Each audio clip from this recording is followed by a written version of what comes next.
un gusto saludarlos en otra entrega de Séptima Noche, este programa que emitimos en Celta Televisión los domingos, que repetimos en la semana, que después subimos a nuestro canal de YouTube Séptima Noche, con invitados, como siempre, elegidos entre las personas que han hecho cosas o hacen cosas positivas por la ciudad. En este caso vamos a hablar de uno de los clubes más importantes, no solamente de la ciudad, sino de la provincia de Buenos Aires, el Club Atlético Huracán, y de un presidente consecuente y perseverante, que es el doctor Mariano Pérez. Mariano, buenas tardes, gracias por venir. No, gracias a vos, Héctor, por la convocatoria. Bueno, hablamos de un apellido enraizado a la historia de Huracán. Tu padre, el doctor Mario J. Pérez, durante muchos años fue primero deportista y dirigente de muchos años, especialmente vinculado al básquetbol, ¿no? Exacto. Papá de adolescente, digamos, concurría al club, vivía a pocas cuadras, vivía donde hoy en día todavía tenemos la casa de familia en Pellegrini 146. Y bueno, a los 18 años se fue a estudiar a Córdoba, odontología, así que ahí tuvo unos años en los cuales dejó de ir al club, y en el año 38 que vuelve a la ciudad, ahí siguió practicando varios deportes, sin demasiado éxito, sin demasiado resalto, y a la vez transformándose en dirigente. Claro. Como bien decías vos, más que todo en la rama del básquet. Pero bueno, había con los años, la gran diferencia que hay por ahí con la actualidad. Los dirigentes de antes eran más dirigentes del club principalmente, no de una disciplina. Perfecto. Si el club necesita, por ejemplo, yo me acuerdo que en una época papá era el presidente de la subcomisión de hockey sobre patines. Ajá. Jamás en la vida había conocido un patín, ni se había subido un patín, ni había tenido un hijo que había patinado. Pero bueno, el club necesitaba a alguien que dirija esa subcomisión y bueno. Además fue un hombre con una personalidad fuerte como para hacerlo, ¿no? Porque también, por eso lo han elegido, porque era confiable y además ordenado, digamos, ¿no? Sí, sí, hay miles de anécdotas relacionadas con su forma de ser, con su no diría rudeza, pero sí diría... Firme en sus posiciones. Sí, y principalmente tratando de defender el respeto hacia la institución, claro, y el respeto hacia los profesores, el respeto hacia los dirigentes, que bueno, por ahí hoy lamentablemente no ocurre demasiado. Sí. Hoy en día es muy difícil ese tema, pero bueno, hay muchísimas, claro, anécdotas relacionadas con ese tema. Ahora me viene una a la memoria que es bastante graciosa, y lo voy a nombrar voy a decir con nombre y apellido porque es una persona también muy conocida. El ingeniero Pedro Corrales, sí, en su primera juventud, digamos allá por los 18, 19 años, bueno, le gustaba usar el pelo largo, cosa que tampoco era muy usual en esa época, y era uno de los principales jugadores del equipo de básquet. Sí.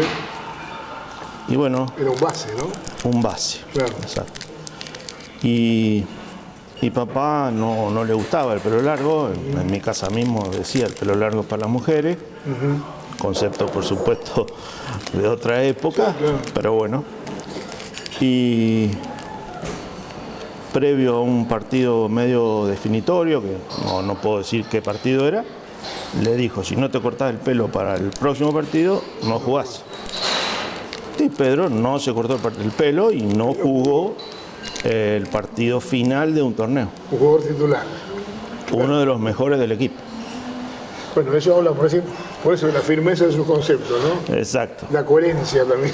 Hoy, por en su supuesto, pensamiento. sería Sí, no, imposible claro. hacer una cosa así, ¿no es cierto? Pero bueno, fue una playa de dirigentes de esa época. Bueno, hablemos de Itilar primero, de Antonio Bisolini, que fue un benefactor importante, Sí, sí. y de hombres como el doctor Ricardo Fernández, como Roberto Segueso, entre los que me acuerdo en este momento, ¿no? Sí, sí, Que seguían una línea por de supuesto. conducta, no se apartaban de los reglamentos. Sí, hubo un montón de dirigentes que justamente trabajaron en conjunto y los que no trabajaron más o menos en la misma época, siguieron esa línea que decís vos, y por eso es que más o menos el club siempre ha seguido una línea la cual se ha apartado muy poco. Y eso también ha hecho que se siga, digamos, sin demasiados vaivenes en cuanto a la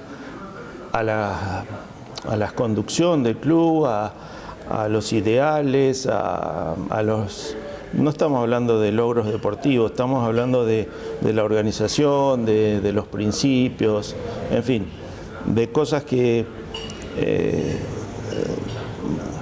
cuestan por ahí llevarlas a cabo, pero si pensamos un poquito qué hubiesen hecho nuestros antepasados, enseguida viene la respuesta y enseguida sabes lo que tenés que hacer.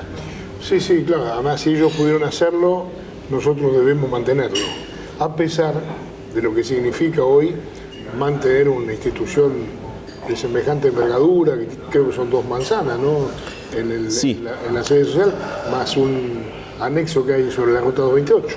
Exacto, tenemos 2 manzanas, digamos con la entrada sobre Suipacha. Sí. Tenemos un predio que es casi una manzana sobre Falucho, sobre las vías del ferrocarril. Claro. Y tenemos 6 hectáreas en el predio sobre la ruta 228. Así que, bueno, es muchos espacios que hay que mantener. Constantemente van surgiendo por ahí cosas nuevas que, bueno, porque todavía hay algunos espacios, principalmente en el campo de deportes, entonces siempre aparece alguna idea, alguna disciplina nueva que quiere comenzar a funcionar. Y bueno, es un trabajo muy arduo para poder ensamblar los, llamémosle, derechos y obligaciones de cada una de las disciplinas. Exacto, sí.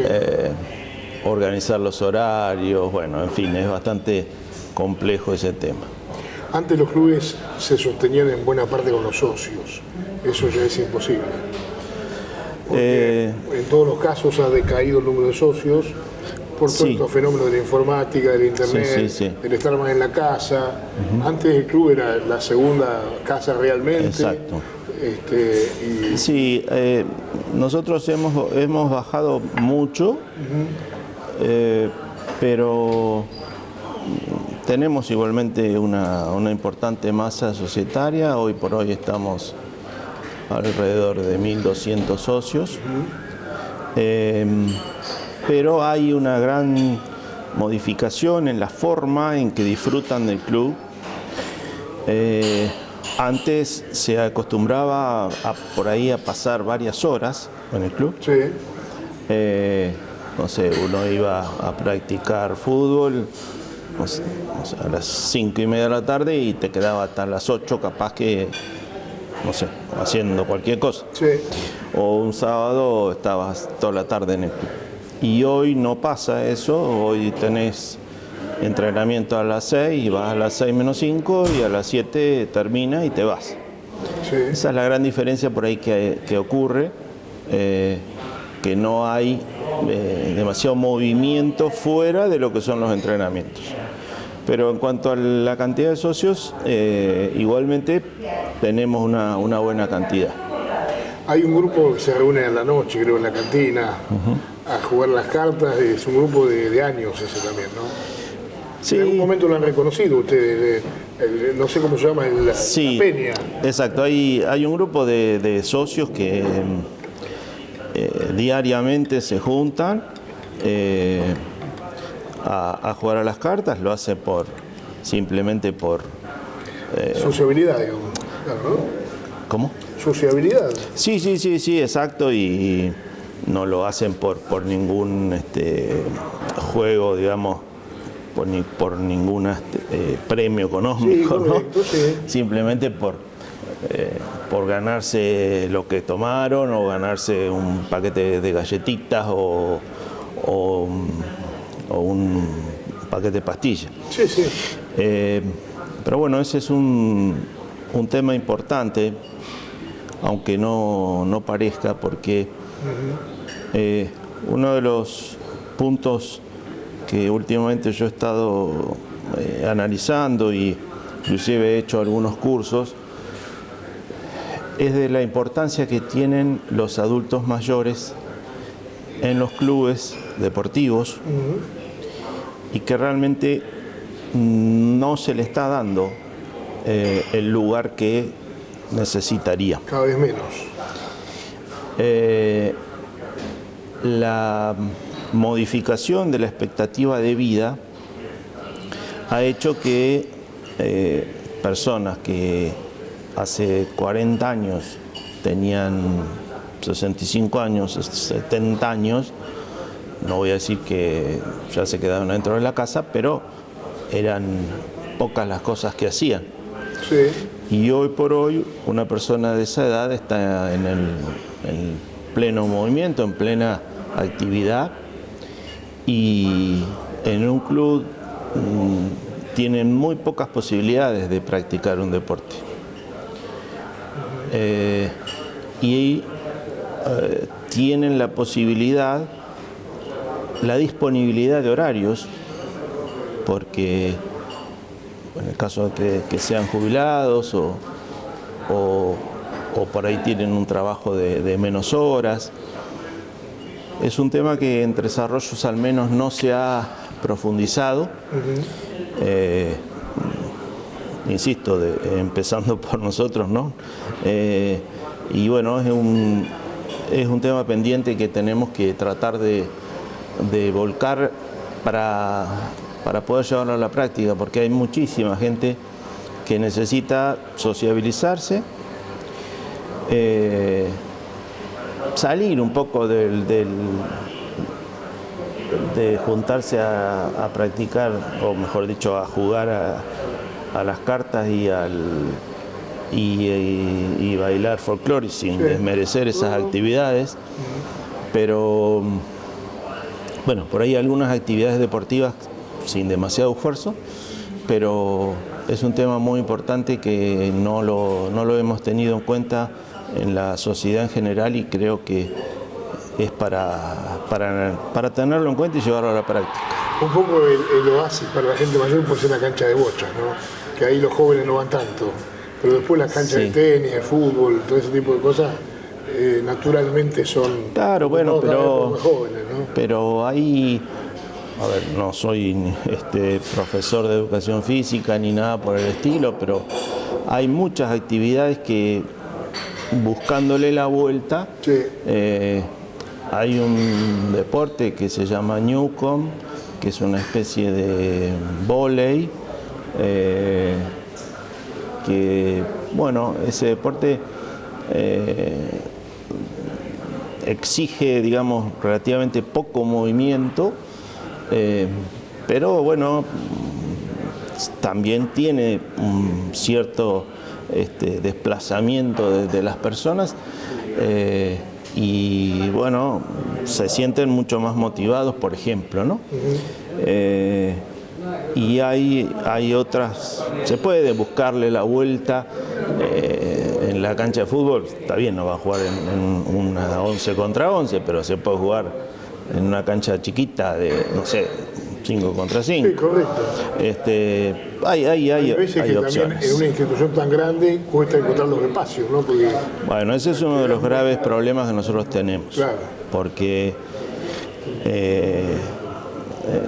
la gran mayoría de quienes van al club, que son niños o adolescentes, salen de la escuela a las 5 y ahí es recién donde están disponibles.